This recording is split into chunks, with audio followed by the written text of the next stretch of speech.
Every life's a story with no way to hit rewind. A lesson stitched together and the moments that define.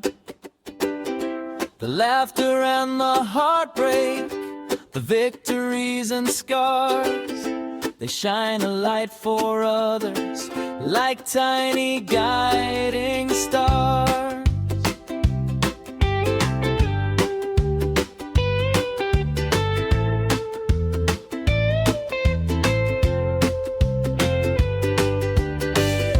Nobody knows your story. For most this would apply. Each of our stories can provide courage and inspire. Many lives have been lived by following the lead of others. But when we're authentic, our truths are discovered. Share your journey with the world. Don't keep it locked away. Your memories might spark a fire in someone else today. And when we share our story, we enable others to see there's time to write an ending you want others to read. Welcome to the Nobody Knows Your Story podcast, where you will now hear another very interesting life story from, well, a pretty typical person. But if you've heard these stories before, you know they're anything but typical. Welcome back to another life story here on Nobody Knows Your Story. Now, if you've been a listener, well, at least in the past or maybe from the beginning back in 2020, then you know that I've had some very unique and interesting life stories here from the guests that have appeared on the podcast. Now, we've had an opportunity to learn some things, and sometimes we've had an opportunity to, well, maybe go verify some of the things that we've heard.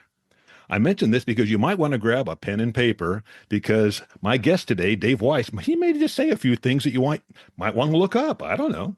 I know it'll be fun. I know it's going to be good because Dave, well, he is somebody who has a background that might be a little different from you, and that is that he believes the earth to be flat. Now, that might not be exactly what he believes, but he's going to tell us what he believes because that's part of his story. Dave, welcome to Nobody Knows Your Story. Hey, thanks for having me on, and I'm looking forward to this conversation between two guys. But I want to correct one thing that you said. You said some people, you might want to get a pen and paper because some people might be sparked into writing some things down. Some might. Others are going to be triggered. The majority are going to be triggered because of our programming. The People that run this world know how to program our minds, and hats off to them. They did a great job. They've got people so bamboozled. They think they live on a spinning wet rock flying through an infinitely impossible space vacuum. It's crazy. What, we don't? No, we don't. No, I'm gonna make a little prediction, and we'll get into what you want to talk about. I want to jump right into all the details, but you believe the earth is a globe because you have that belief, but you have absolutely no scientific evidence to back your religious belief. It is a religious belief because there's no science behind it. And now I was you. When somebody told me that, I was like, of course there is. Sunset, seasons, boats over the horizon, all the stuff that I was programmed with, and I had to deprogram myself to see the truth. So we'll get into some of that, however far deep you want to go. But I know you don't have a proof because nobody has a proof. Hey, so take a look at this tattoo on my hand. See if you can read it from where you are. Nobody knows. There you go. And you know what? You said you're going to learn some things.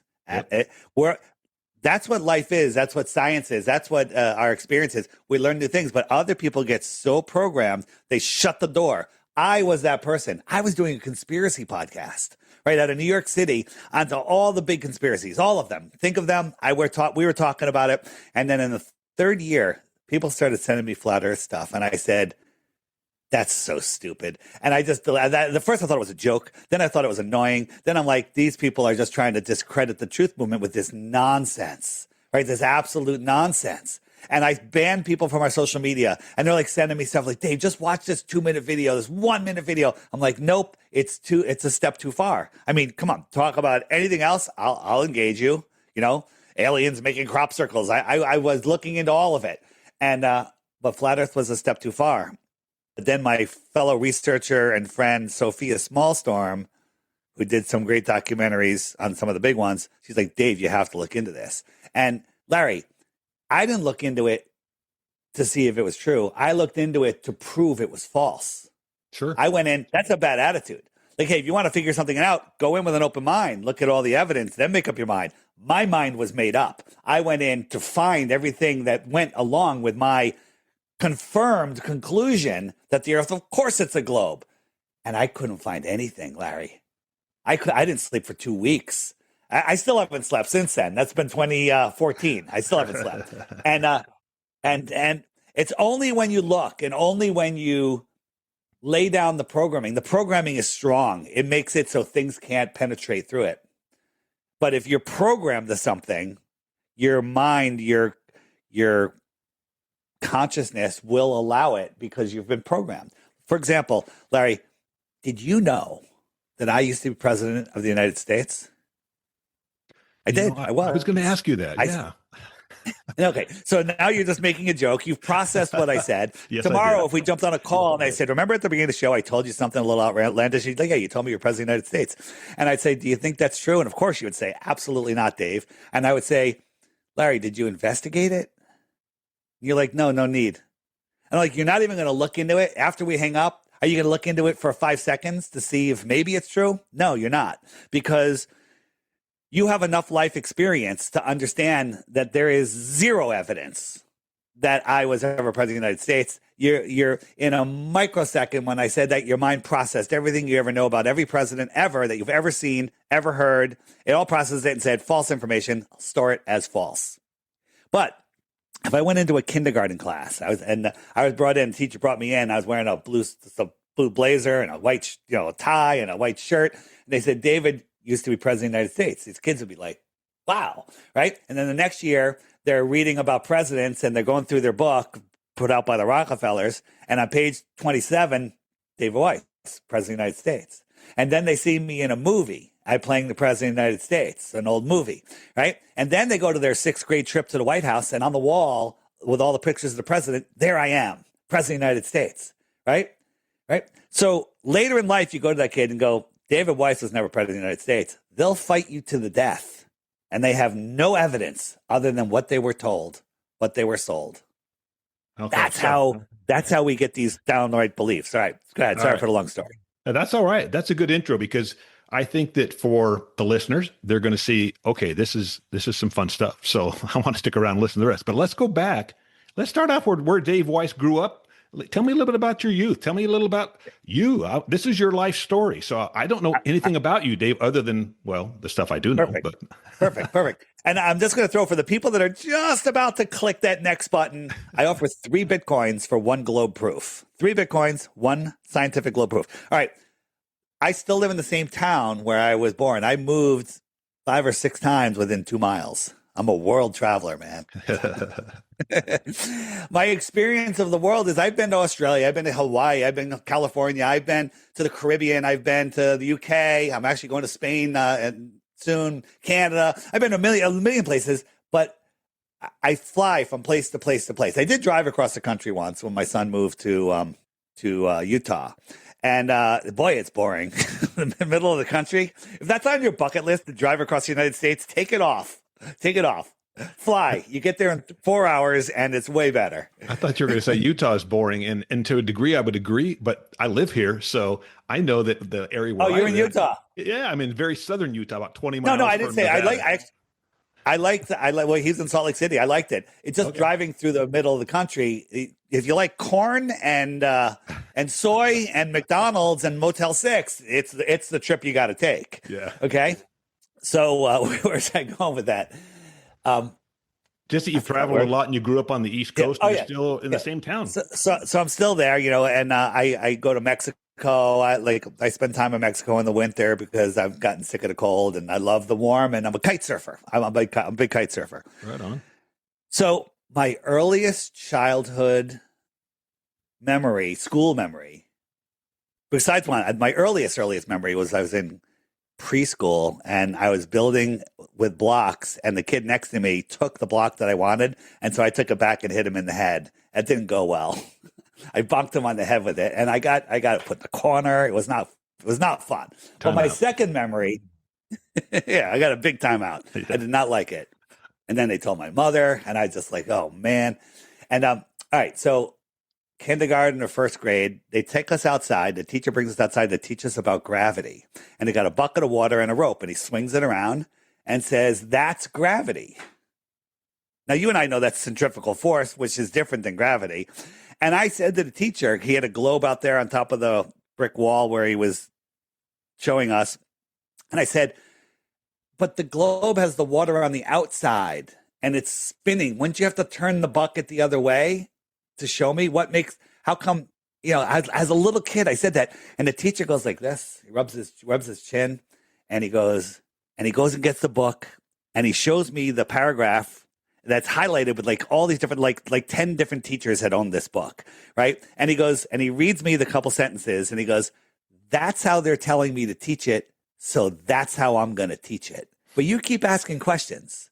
Now, I didn't remember that until just a couple years ago, right? It's like, is that why I became who I am? Because they told me at an early age that teachers are just regurgitating what they were taught. Now, I don't think teachers are liars. I think they're memorizers and regurgitators. That's how you get an A and that's how you become a teacher, right? Yeah. So that was one thing that, amazingly, that lines up with what I'm doing now. So went to high school, went to college, got a business degree, psychology, business and psychology. Dave, I want to know I want to know what you did in high school. I want to know, did you play sports? Were you into music? I want to know about Dave. Oh, right. So I actually, everyone's pressured to play an instrument, and I tried guitar and I was horrible at it. And I tried clarinet and I was actually good at it, but I hated it. I just hated it so much. And that's my music. Then music kind of just went away from there. But sports, I wanted to play football, right? I was soaking wet, 99 pounds. Okay. And in high school, I wanted to play football.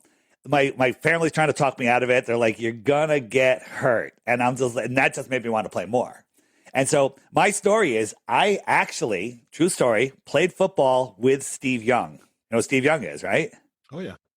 Yeah. I went to college with him. I played on the Greenwich football team with Steve Young. There you go. Until first cuts, when I got cut. Okay, but my story is, I did play with Steve until first cuts. But I think my father actually had something to do with that. He told Coach Ornato to work the crap out of me, so I quit. But I wouldn't quit because everyone told me I couldn't do it. And so I just wouldn't quit. And then he cut me, which is probably the best thing that ever happened to me. Football is the dumbest thing ever for me to be doing ever, right? I'm a skinny guy, But then I got into running because, something happened to me. It was actually my cousin, my uncle, my cousin. They had a lake house up in upstate Connecticut, and we go water skiing all the time. And I was a little kid, and I was just like, I want to go water skiing. I was always bugging them. And they're like, "Hey, we're going to run around the lake." I'd never run ever, except just running around as a kid. They go, "We're going to run around the lake. You run with us, and we'll take you water skiing until you can't water ski anymore." And I'm like, done deal. 5 mile run. Yeah. 5 mile run. Never ran a mile in my life. Right? I made it. I did it. All right. I did it. And then they figured I'd be dead anyway. I water skied until the boat ran out of gas.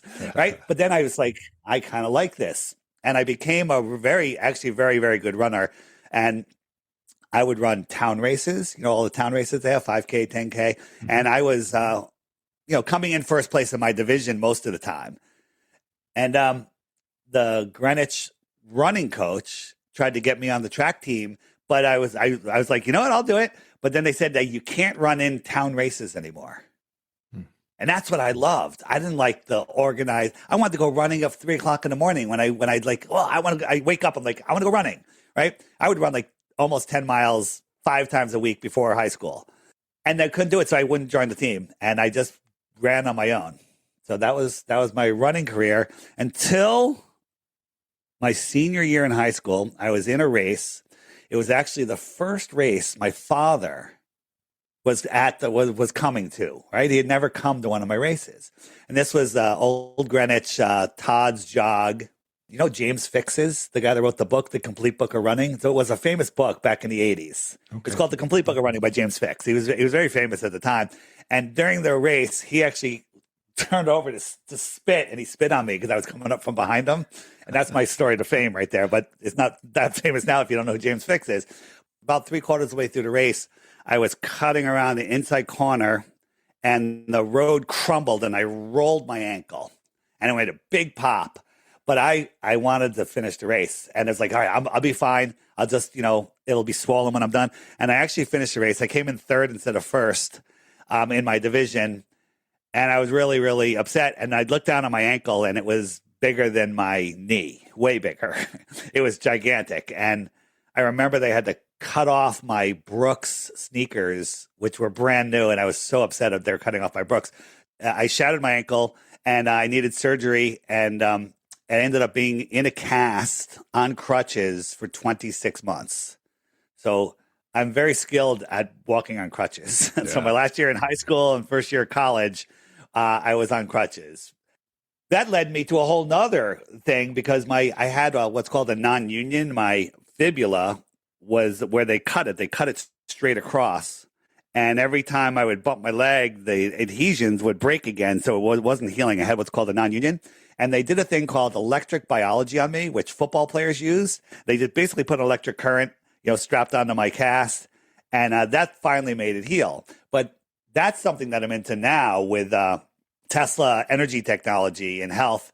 And so that's kind of like another thing that took me down another path. So all of these little things that happen in your life, you should never judge any of them as good or bad because they're literally setting you up for something else. They're giving you contrast into something else. So that was high school. Oh, here's another thing. I was very much into science. I never found any religions that really spoke to me. I looked into kind of a bunch of them, and I was just basically, I believe in science, Big Bang, universe, everything. And, that was my default position. When I was in junior high, we'll go backwards a little bit. There was a group in town called Young Life. It was a young Christians organization, and they were having a trip to Bermuda. And it was really fun. The guy that ran it, I would go to the meetings sometimes, and it was just kind of a social thing for me. And they were having a trip to Bermuda, and I said I wanted to go. My mom's like, you can go, whatever. So I went there. It was the first time in Bermuda. The counselor brings us out to this cliffside, beautiful, and he's like, all right, let's sit down. I'm like, okay. And it's got his guitar, and he played a little music, and he goes, all right, we're going to do a Bible reading. And that was totally strange to me. I was born Jewish, basically in a non-practicing Jewish family, so I really wasn't anything. And the first verse he read was, I should know the number by now, where the stars fell to the earth. Is it Job, or maybe it's Job, where the stars fell to earth. Me being the science guy, I'm like, a star can't fall to earth. That's like saying a house fell on a grain of sand. Stars are gigantic. The earth is tiny. And I wrote off any possibility that there's any truth in the Bible for 45 years because of that specific thing that had just happened to me. That's by design. By design. Flash forward, when I found out about flat earth, there are no flat earth atheists. Zero. Because you can't be a flat earther and be an atheist. What's funny, there's a thing called anti-flat earthers. These are the people, not the people that don't know about flat earth and think it's stupid. The people that are literally paid or possessed and constantly go after flat earthers with just ridiculous arguments. All of them are atheists. It's fascinating. Now, I see we're kind of getting back into the flat earth. I got to back you up again because you talked about kite surfing, and yeah. and you said you've been to Hawaii. Now, you probably don't know this, Dave, but Hawaii used to be a big part of my podcast. I've kind of got away from that a little bit. I still love Hawaii. Used to live there, went to school there. I've been to some famous kite surfing places. I just wondered if you had and how advanced you were in your kite surfing. So tell me just a little bit about your kite surfing. Let's go back a little bit. I was a windsurfer first, long before kite surfing even existed. Yep. And, windsurfed at the Columbia River Gorge. When I went to Hawaii, I was a windsurfer, and I went to Hukipa Beach. I windsurfed there. Yep. And in Maui. And and it was friggin' scary. Those waves were over mast high, and you go below a wave. It's like if you're not surfing that wave, the wind's gone when you're down there. You're below the wind. Oh, that was nuts. That was a long time ago, and then that was 35 years ago, 36 years ago. So in 1998, I was in the printing business, and two of the big publications I printed. One was American Windsurfer, and then a snowboarding magazine, which was kind of connected. They had an ad in there. They were doing a transatlantic windsurfing race from New York City to Europe, and there was four countries, four sailors from each country, and it was going to be a relay race where one person's in the water at all times going across, and then in the just the months before it, two of the teams, the American team and I believe the French team, dropped out. The guys dropped out because this was a non-paying event, and they had a paying event. These are professional windsurfers. They're like, we want to go to the paying event. And so they bailed. So they opened it up to amateurs. Well, I'm an accomplished windsurfer, and I saw the blueprints before the ad printed. And so I applied, and I got myself in there, and I got accepted, and I was on the American windsurfing team of the transatlantic windsurfing race. And it was a big deal. It didn't end up going from New York. We had to go to Newfoundland because the official story was that the mother ship that was going to be taking us was a Russian icebreaker, and they couldn't get it into American waters. So they can get it to Newfoundland. So we had to go to Newfoundland, and that was a wild story because at that time, all the Canadian airlines were on strike. So that's a whole podcast in itself. But if you want to learn about that, you can go to my website and just search for transatlantic windsurfing race, and there's books and all sorts of stuff. So we windsurfed across the Atlantic, and we had 30-foot waves for 8 of the 11 days. It was insane, Larry. So then I took up kite surfing. I was out in the gorge once, and it was light winds, and I'm sailing a giant sail. And if you're a windsurfer, you just understand that that's not fun. And I look down the river and I see all these kites. I'm like, what the heck is that? And I went down there and I looked and I fell in love, bought a kite, got a lesson, learned how to kite surf. And I'm like, oh, this is perfect. I'll kite surf from 10 to 20, and I'll windsurf from 20 to 40. That's like perfect. So now I got a bigger range of free time. But then I was like, all right, I'll kite surf from 10 to 25. I'll kite surf from 10 to 30. I'll kite surf from 10 to 30. Get rid of the windsurfers. They're gone. Right. And so now I just kite surf. And you said the gorge, and I know that you're talking about the Columbia River Gorge because I've seen that. I've been there and I've seen people doing the kite surfing and so forth. And back to Hawaii, you mentioned Ho'okipa, and that is probably certainly one of the most famous places for kite surfing, windsurfing.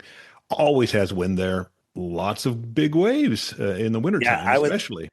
But I was there. A lot of honu or turtles come up on that beach, and so people go there to see the turtles. I've seen as many as 80 there at one time. So it's a very famous place right around the corner from Mama's Fish House. So yeah, great place.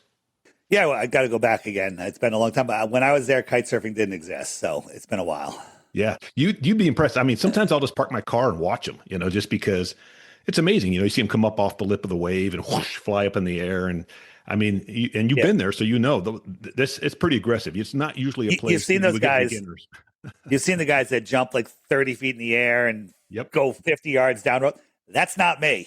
I go 20 feet in the air and I'll land, 30 feet away. That's me. Yeah. Well, that's not me either. I watch it from the car.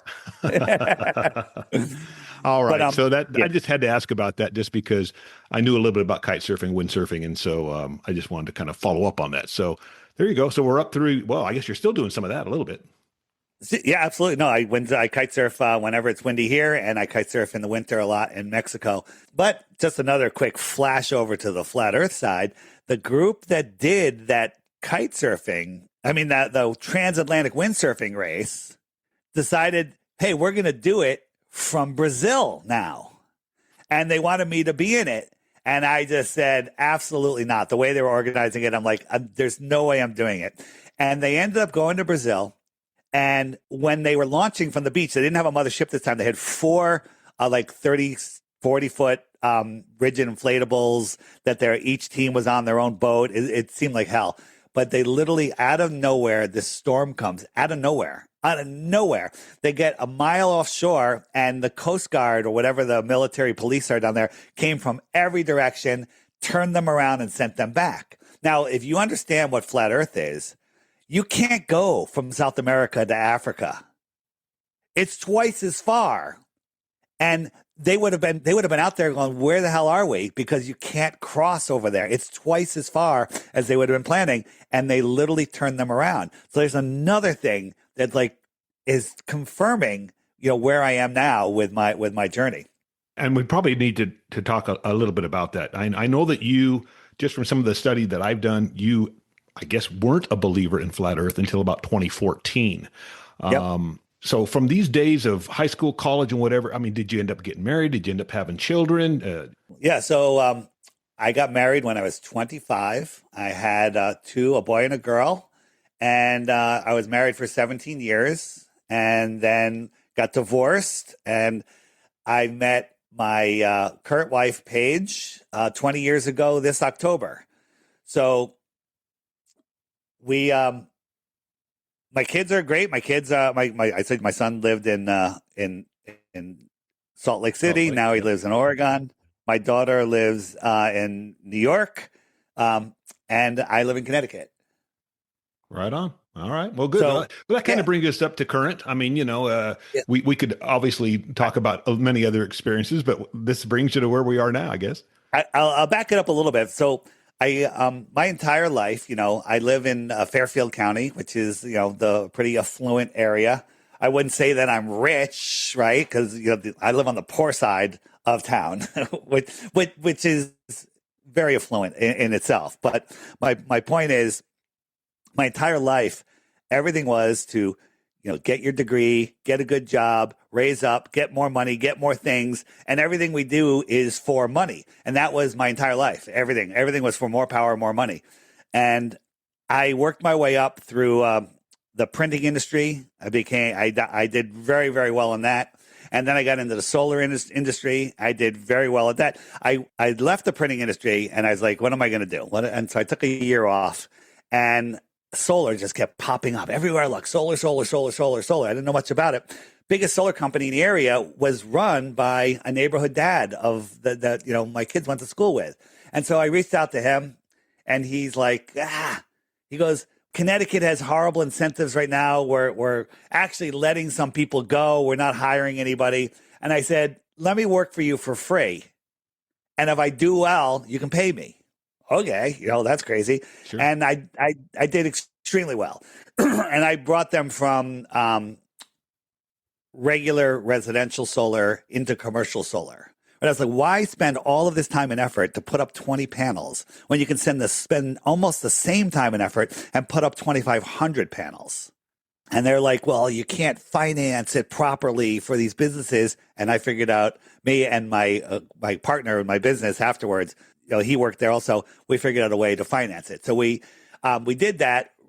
That company was sold to a nationwide residential solar company, and they weren't interested in the commercial. So I started a company with my friend there, a partner, and we started our own solar finance development and construction company, and that was doing really well. And then my podcast, Deep Inside the Rabbit Hole, looking into some of the conspiracies that happened, literally started occupying a lot of my time. One partner didn't care. The other one's like, come on, Dave, you need to focus more here. Even though I was by far the number one producer in our three-person partnership, 80% of the money that came in was because of me. And so they couldn't really get rid of me because of that. But my podcast was literally we were going after some corrupt lawyers. I was hanging these guys out to dry. Well, some of our big clients, those were their lawyers, right? So he's like, Dave, the crossover, and he's absolutely right. And so I said, I have to do something. And so everything in my life, my education, everything, I escaped corporate America to start my own company, was making more money than I ever thought I would make.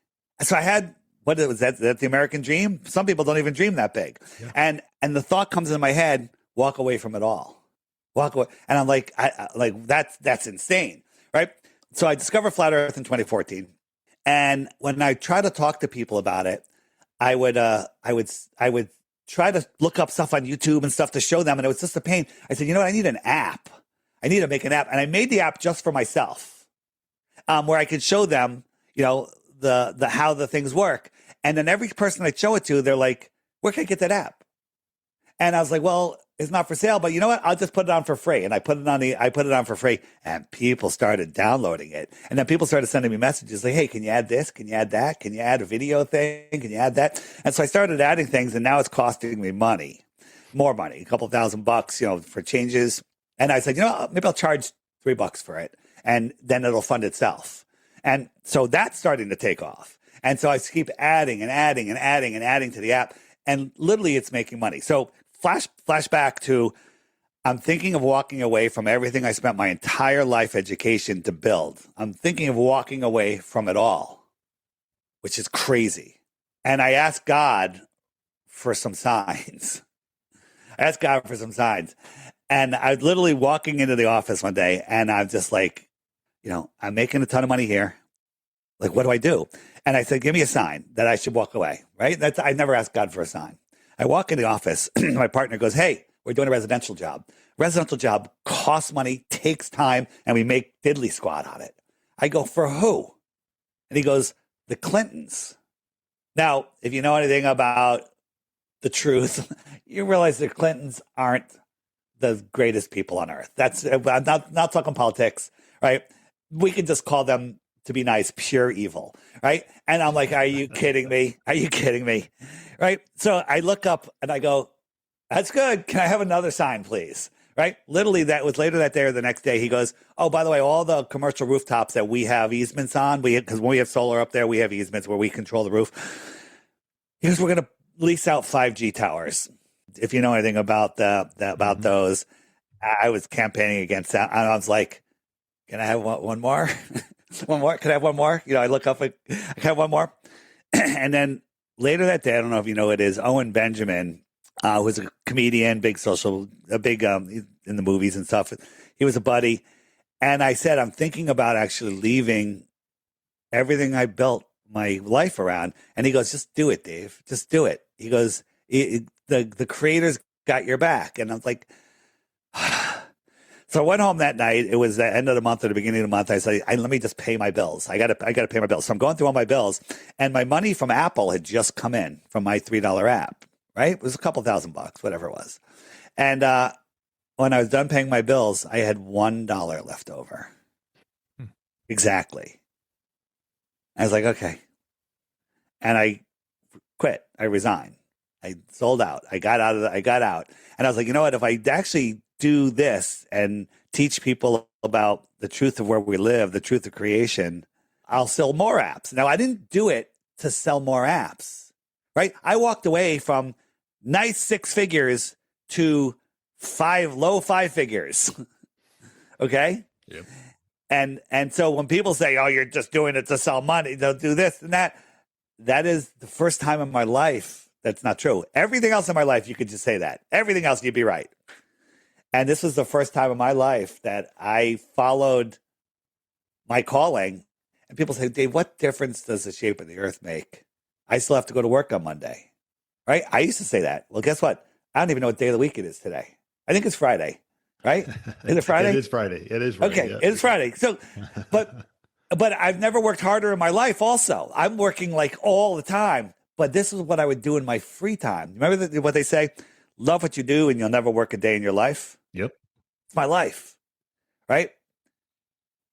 If you don't know where you live or what this place is, you'll never live to your true potential. A lot of people go, I'm doing well. I work for here. I make a good amount of money. I get 3 weeks off, whatever it is, paid. I don't call that living, right? You're working your butt off for what? To pay taxes and pay for energy. And, when you realize that this world, people say, what difference does it make?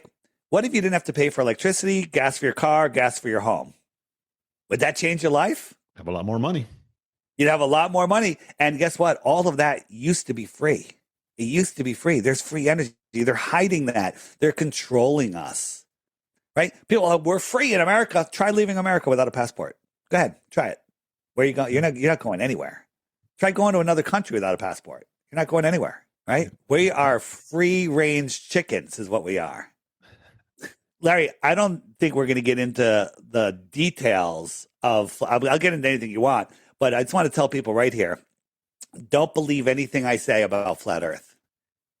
But don't believe anything Google feeds you, because they're going to feed you what you want to hear to reaffirm your childhood programming. You were taught about the globe before you can talk. The first thing they teach you in school is the orbits of the sun, the moon, the earth. That's one of the first things they teach you. Then they teach you about dinosaurs, another hoax. Then they scare the crap out of you with nuclear bombs, another hoax. Everything is a lie. But don't believe me, investigate it. Where can you investigate it? My website, flatearthdave.com. It's my name, flatearthdave.com. Go there, watch the crash course. Go explore any area of the website you want. And take your time and look at the information. And then you'll know. Until you do that, you'll be stuck on your spinning, wobbling ball. Now, speaking of the spinning, wobbly ball, I do have some questions for you. And I know that I always try to put myself in the position of one of my listeners. Okay, they're out there. They obviously can't be asking you questions, but things come to their mind as you are telling your story. Of course, this is going to be something that might be out there and be heard 2 years from now. But the bottom line is I kind of try to keep that in mind. And so I'm going to ask you some questions that, again, I'm sure others are thinking. So in 2014, you went from, I guess, and correct me if I'm wrong, but you went from a spherical believer to a flat Earth believer. And it came slowly. You talked about how people try to send you stuff. So go take it from there, fill in a little bit, and tell these people why you believe the Earth is flat. All right. Belief is the enemy of knowing. Where do I live? What state? Connecticut. Do you believe it or do you know it? I believe it because you told me. Okay. Do you store it as truthful information? Yes.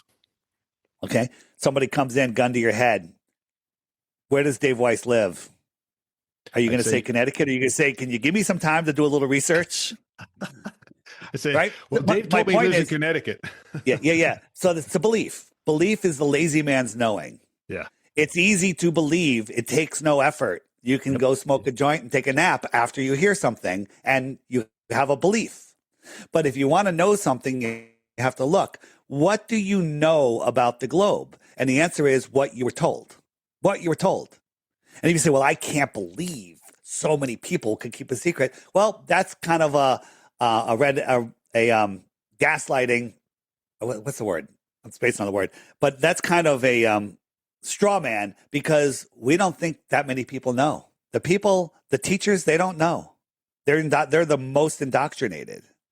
I don't believe the Earth is flat. I know it's a level, topographical, non-rotating plane. I don't know how far out it goes, because for some reason, all of the countries in the world agree that there's no independent exploration beyond 60 degrees south. Now, where's 60 degrees south? 60 degrees south is so far from Antarctica that you can't even see it. What is Antarctica? Antarctica is the shoreline around our world pond, right? Can you take a bath without a bathtub? No. Okay. Can you swim in a lake that doesn't have a side? Not for very long. No, because all the water will go out and sink. So large bodies of water need containment. Well, we're on a spinning ball in a space vacuum. There's so many things wrong with that. We can spend the next 45 minutes talking about it. You can't have high pressure adjacent to a vacuum without a container. Space can't be a vacuum. The only thing you can say is gravity holds the air down, but I can show you 100 experiments that show you that gravity doesn't hold air down. I can drink through a straw. The weak low pressure system of my mouth and lungs will pull water and air up and away from gravity effortlessly. Gravity doesn't hold anything down. Gravity is a lie, right? Electrostatics is why things go up and down, and density and buoyancy.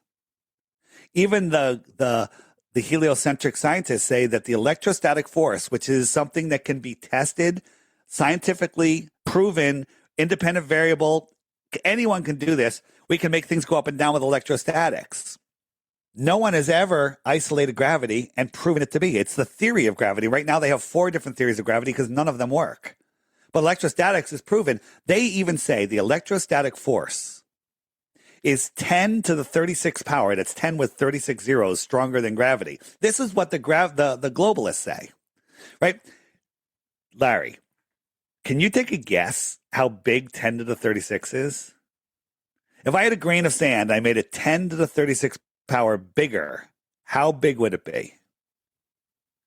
Bigger than a Compare it basketball. to something. Okay, yes, you're very, very close. It would actually be 10,000 times wider than the theoretical universe. See, I was right. Yeah, you were close. You were close. Basketball. You were very, very, very close. All right. So my point is what they're telling us, it's called revelation of the method. They're telling us the truth. Gravity doesn't exist. All right, now let me jump in here. Remember what I said earlier, questions that my listeners are out there thinking right now. Let's hear it. All right, so here's probably the one you get hit with the most. What about the astronauts who've been to space? And I know you said you used to be a conspiracy theorist and probably still are to a degree, but we are told again that man has stepped on the moon. We see pictures from the moon of the Earth, and it's a sphere. Go ahead, take it from there. So every picture of the Earth, NASA even admits they don't call them photographs. They call them images and pictures because they're not photographs. If you compare them, the continent sizes are wrong, the positions are wrong, everything's wrong. There's so many discrepancies. Even the blue marble that was on everyone's first iPhone, which was the blue marble shot of Earth, the guy that made it said he made it in Photoshop. He was given data and he created something that was pleasing to the eye. He admitted, the NASA visual artist, that he made it in Photoshop. I can go on Chat GPT and say, create me a photograph of Earth from space, make it super realistic. It looks better than what NASA has. Way better. It looks better than what NASA has. Like I show people in my video presentations, NASA photographs of Earth and the ones that I made with the free version of Chat GPT. I get confused on which ones, but the way to figure it out is the ones that look most real are the ones that I made. The ones that look like cartoons are the ones NASA made. So when you say, astronauts, they don't have to be lying. Well, there's only 50 people that allegedly were astronauts. Some of them are real people. Some of them are not real people. They're AI. Some of them are mind controlled and actually think they went to space, and other ones are just outright liars. Now, that's a hard thing to say, but when you look, space violates natural law. High pressure next to low pressure or no pressure without a container. So it's like, if I sent you a picture of me in Narnia, would you believe in Narnia? Not just based on the picture, no. Okay, so that's the only thing we have. We have pictures from space that we didn't take that they won't call photographs. You go on NASA's website right now and look up blue marble, the blue marble. They have two photographs from 6 years apart or something of the Earth. They look completely different. But if you look at them, the clouds are exactly the same on both pictures. Yeah. Now, are they stupid? Do they think we're stupid, or is it revelation of the method? I don't know. I would say this, though. I have a little bit more probably of a feeling or a knowledge, I guess, about a spherical Earth than maybe many, because my cousin's husband piloted the space shuttle. And I was lucky enough to do a 3-hour hike with him one day over in Hawaii, actually. And we talked about that. We talked about being out in space and different things. And so that's all I can say. I wasn't there, but he was there, and he was the pilot, and he looked back, and I mean, he did it 3 times. Only commanded once, but piloted 3 times. I can tell you a couple scenarios. One, he's under mind control and he believes it. 2, he's an outright liar. Space is scientifically impossible. Now, saying that about somebody in your family, that's gets you up in arms. That's emotional. Like people can lie, even people close to you. I'm not calling him a liar. He may not be lying. He may be under mind control. Mind control is a super strong thing, and we're all under it. I want everyone to write this down. PlanetMindControl.com. PlanetMindControl.com. There's a movie by Jason Christoff. It's about an hour and 10 minutes, I think, about how the elite use mind control to control us, to literally program us. It's excellent. If you watch it, you can break the program. It's like everyone goes to see a magician. He's incredible. Everyone's like blown away, blown away. But then I sit you down, Larry, and I tell you how he does every trick, right? The next time you go, it's not going to affect you the same. Sorry, I took your fun away, but now you see the truth. Mm-hmm. Lies are fun sometimes. Space is fun. I love space. Right? I loved it. My God. But you know what's better than outer space? The outer space.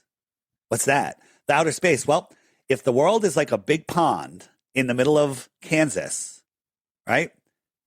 Let's say we got a circular pond in Kansas. It's 200 miles across. Big lake, right? Now, you go on a boat and you go halfway to the center. So you're 100 miles from the shore. No, 50 miles from the shore. 50 miles from the center, right? I said 200 miles across, right? So you're 50 miles from the shore. You're in the ocean. You can't see the shoreline 50 miles away, right?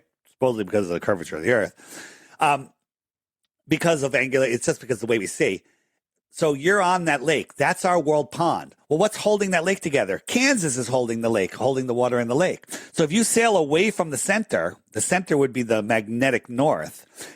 You would end up at the shoreline eventually. Do you fall off? No, you step up onto the land. Then you start walking away from that lake, right? Now that lake represents all of the world's oceans, all of the oceans. And you start walking away from that lake. You walk a mile away, you can't even see the lake. 2 miles, 3 miles, 10 miles. And then all of a sudden, Larry, you come to another lake. Is that another world? Another piece of the plane? A planet, if you will? This realm that we live in is not a spinning, wobbling rock flying through a scientifically impossible space vacuum. We are at the center of creation. We are enclosed. We are intelligently designed, and we were put here to have an experience. I guess one of the things that, again, and I'm somebody who obviously believes in the spherical world, but I guess when I listen to comments, there's no doubt in my mind that you believe this. You say you know this, but I just go back to, again, maybe back to what you're saying is because this is what we've always been taught. But I do believe that when we see things with our eyes, and family's been there and watched my cousin's husband shoot off up into the sky in the rocket ship, and they were right there watching it. And and then to hear him, mind control, lying. We have a space lab up, or the United, what is it called? The International Space Station. Right? Thank you. Yeah, it's up there right now, and there's people up there. Are they? On my app, I have in the frequently asked questions section, I have an ISS thing that shows you 100 different mistakes they made up there, proving that they're not floating in space. Now, when you watch those rockets go up, they curve over, and then they go down. And now you're told that's because the Earth is spinning out underneath it, but it's not. It's not up that far. They're moving really slow. The space shuttle itself was a helium blimp. It's a lighter than air ship. It just goes up. That big orange tank was filled with helium. We have video of that thing falling back to Earth, and it's just floating.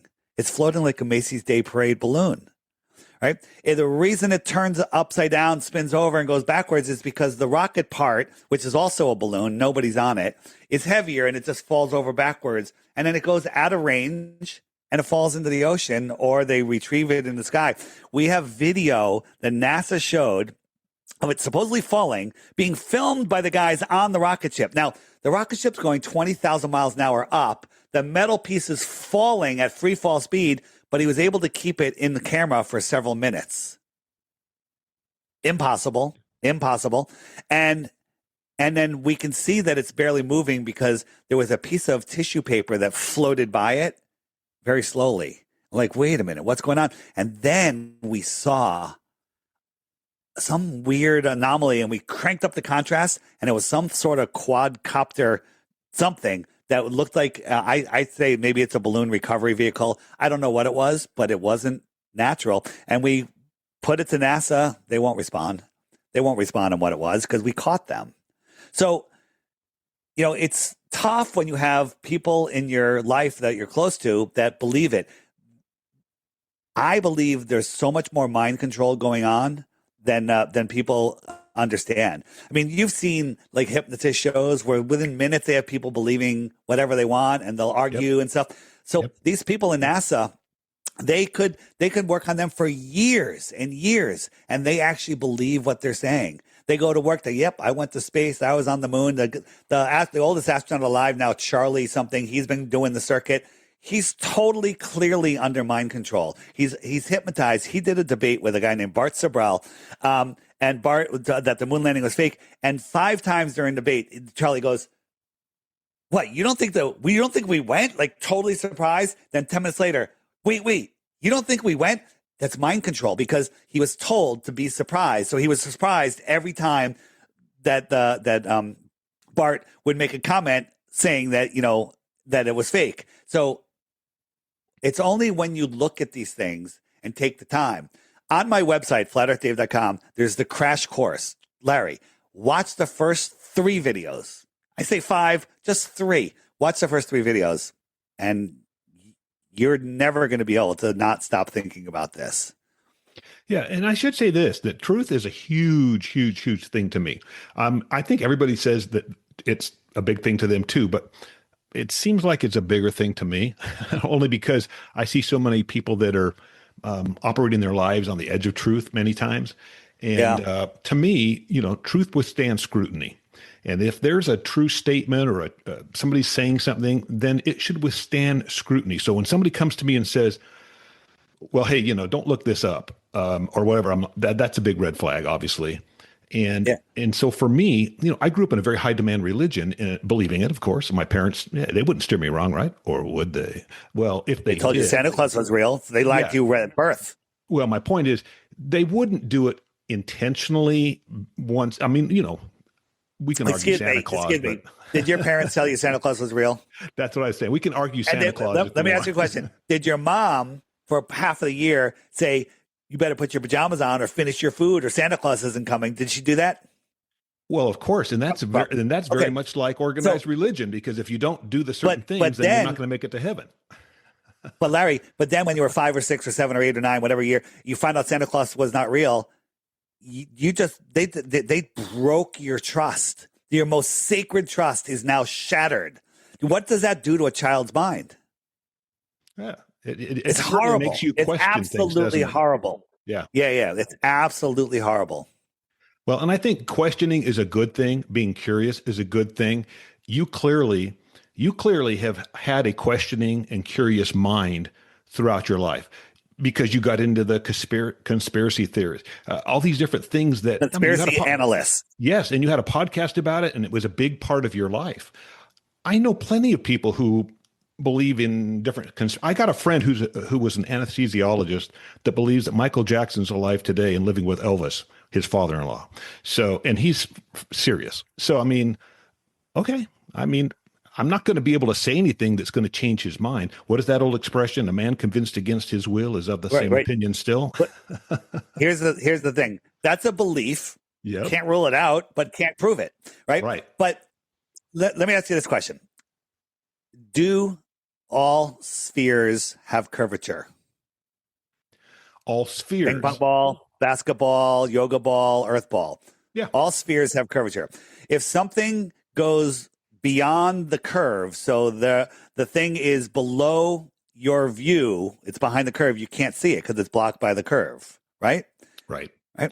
So they gave us the radius of the Earth. Now, if you look into how they came up with the radius, it's completely debunked. But the radius of the Earth, a line from the center to the surface, is 7959 miles.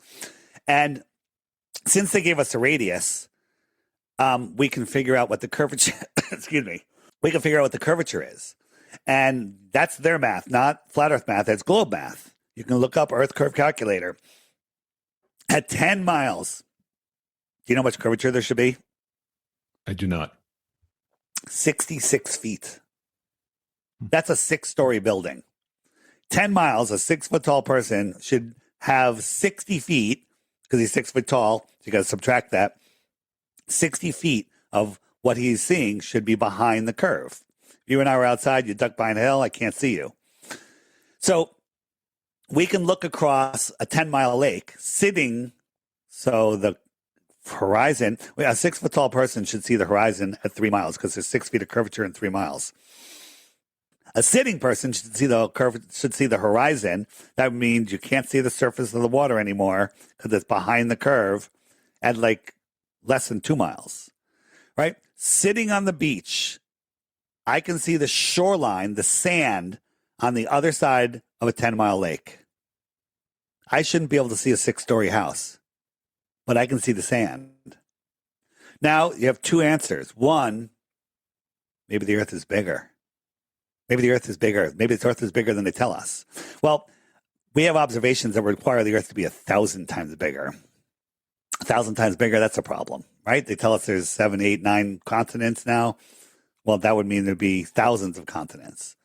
But if the earth is any different radius, that means all of our solar system, all of space travel, everything we know about everything they tell us about the sky would all be falsified because everything is based off the radius of the earth. The radius has been falsified. We can see oil rigs at 6 miles and 10 miles, and we can see the surface of the water beyond them. We shouldn't be able to see the surface of the water beyond 3.5 miles from that 8-foot observer. But we can see the surface of the water before the 6-mile one, in between them, and after for miles, we can see the surface of the water. So the only other explanation is refraction. They love refraction. They're saying when something's behind the ball, it refracts up, follows the curve of the earth, and goes to your eyes because it's refracting at the exact rate of curvature, which is insane, right? Things do distort, compress, mirage, obfuscate, over distance, depending on the air quality and everything. They do all sorts of things. I was looking at my wife a mile down the beach with my super zoom camera, and she looked like a genie. She literally was becoming liquid because of the distortion. Right. But the reason for that is because I had line of sight. Put a 10-foot wall between me and her, I don't see her at all, no matter what kind of weather system comes in. Put a 60-foot wall, I don't see that person pop up over the wall. So refraction is all they have. Gravity and refraction is what they say to everything. So, hey, I know I'm looking at the clock, and I know you've down to about 5 minutes. Let me just ask you this, Dave, because this is another question. Just explain from your perspective. Explain the seasons. Explain, how in Connecticut you have a lot of snow at one time of year, and then you have nice warm. And explain that with the sun and the rotation and all that. Right. That seasons is actually my favorite thing to talk about because it's so easy to understand.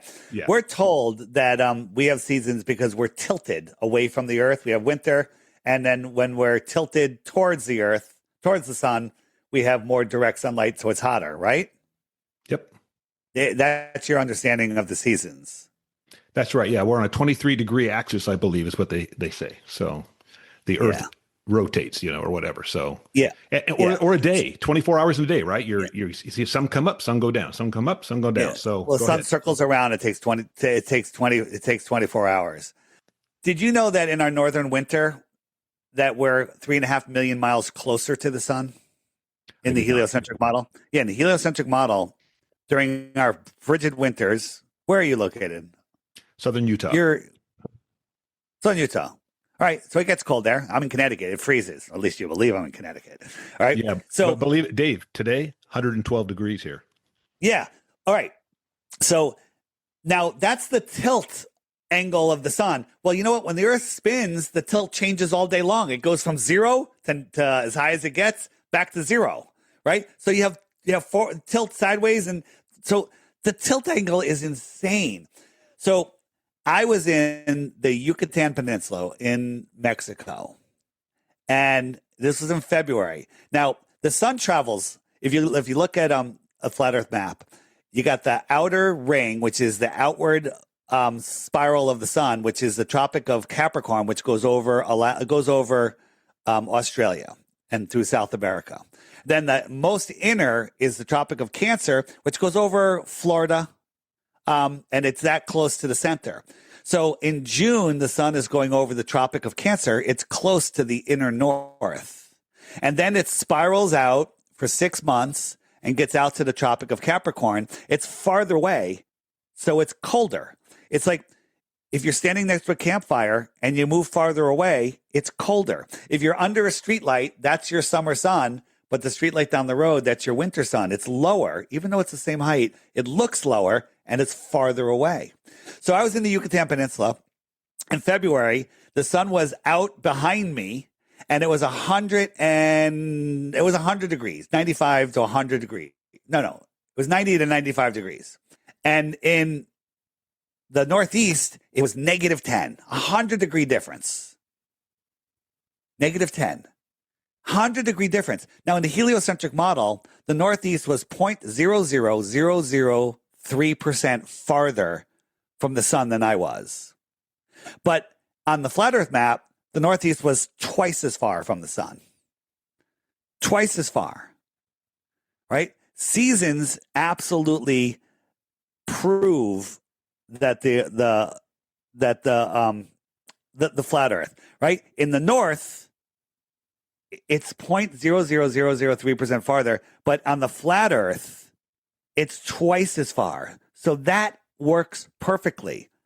Seasons make absolutely no sense on the globe. On my app, just go to the seasons, the frequently asked questions, the seasons section, the images section, type in seasons, go on my website, search the videos for seasons and learn. Unlearn what you've been sold and use your God-given common sense and see the truth of reality. Dave, before I let you go, how many flat Earth believers are there in the world? If you know the number, I don't know if you know or not. So in 2017, they did a survey in Brazil, and they said flat Earth globe, 10 million people in Brazil. My app alone has 238,000 people using the friend finder on it. These are people that know the Earth is flat, and it represents far less than 1% of the flat Earthers on Earth. I'm showing you, you guys can't see it, the heat map of the people that are using my app across the Earth. They're everywhere. So the number of people that are waking up to flat Earth is growing every day. Once you go flat, you never globe back. I caught that. Thank you. And the truth will set you free, Larry. There you go. There you go. I love truth. All right. Larry, I heard you on my website, flatearthdave.com. Scroll down a little bit. You'll see crash course. If you miss it, keep going. You'll see the crash course. And it's just a list of videos that Google's hiding from you. It's a list of really good videos. Turn off Netflix forever. Turn off Netflix. Watch these videos a couple nights in a row. And the third video is called Flatten the Curve, all military guys, whistleblowers, right? Watch this. Believe nothing. Verify everything. Just real quick. When I heard about flat Earth, I'm like, okay. I kind of just come out with their Super Zoom P900. So I bought a $1,000 camera, tripod, went down to the beach. God delivered me a cool, crisp, super calm day, right? And I zoomed in on a buoy over 10 miles away. That buoy should have been behind 60 plus feet of water, a whale of water it should have been behind. And I could see it, but not only could I see it, I could see the water beyond it, and I could see the beach beyond that. And I said, okay, her Earth curve calculator is wrong. So I went to the flat Earth debunking sites. And I said, what's your explanation for this? And they show the calculator there. He goes, oh, no, it doesn't work that way. It's not 66 feet of curvature. You're down halfway on this side. It's down halfway on this side. There's only 33 feet of curvature. Okay. I think that's stupid. It's not the truth. You can prove it not to be the truth, but 30 feet of curvature. That buoy is not 30 feet high. The water is 0 feet high. And I could see it all. And that's what did it for me. That's the one that threw me over the edge. And I never stop asking questions. I'm like, okay, what else is there? And so we can measure the ground. We can science the ground, but we can't science the sky. We can try to explain the sky, but you can't science the sky. And I remember I heard you talking about that on one of the podcasts. I was listening to your podcast the other day, and I heard you mentioning that picture. You actually have that on your website, don't you? Which picture? The picture you were talking about, you took with that new camera. There's a whole bunch of other ones. Just recently, I was in a fishing tournament on Long Island Sound, and we're going, and the air was clear, the sun was in the right position, and I could see the Bridgeport power plant from New York, from way over in New York, 26 miles away. I could see the power plant, I could see the tower. I shouldn't see any of it, right? It was incredible. And that was with my naked eyes, right? We experience flat Earth every day, but we're programmed globe. It's absolutely insane. My website, I built this extensive website. If you have any questions for me, there's AI Dave in the bottom right corner. Ask him the flat Earth question, and I'll answer it in my voice. There you And go. give you resources to go back it up. Don't believe anything I say or AI Dave says. Verify everything, and you can. We've done it all for you. We've shown you how to do it, and go do it yourself. 100% agree with that. You should verify everything. Absolutely. So, well, Dave, hey man, I appreciate this, buddy. I mean, I kind of answered, I think, before we sat down. I mean, you knew I wasn't going to set you up and hijack this or whatever. I just wanted to hear your story, and I appreciate you taking the time and telling it. Yeah, no problem. And anyone that's freaking out, and people will, if you're freaking out, that means you're positive that it's a globe. If you're positive it's a globe, provide one globe proof, and you win 3 Bitcoins. That's a lot of money. Yeah. That's a lot of money. But I have no fear in losing them because Earth is not a globe. It's just a fact. You'll see one day, Larry. You'll come up, but for you, it's going to be very tough because now you got to deal with your family member, and you got to deal with a lot of people that are going to be very upset. But that's okay. Life is what life is. And I will tell you this too, that for me personally, after leaving my family religion, because I use that expression because everybody in my family is from that religion. Most are still in it. Yep. If I could handle that and their scrutiny and their questions, I can handle anything. Good for you, Larry. They're in another religion. It's the biggest religion of all. It's heliocentrism. It is the most crazy, insane, zero proof religion of all of them. Well, hey, I do appreciate it, Dave. And listen, again, guys, if you want to check out all the stuff that Dave's talking about, flatearthdave.com. Well, that was a fun life story that Dave shared. And, you know, I found the flat earth discussion to be very interesting. Now, to me, it seems like whether it's religion, vaccinations, politics, or sports, folks can be super passionate. I'm fine with all of it as long as people can be kind to each other and accept that we can disagree without being disagreeable. Thanks for your support, and I'll be back with another life story in the near future. Aloha.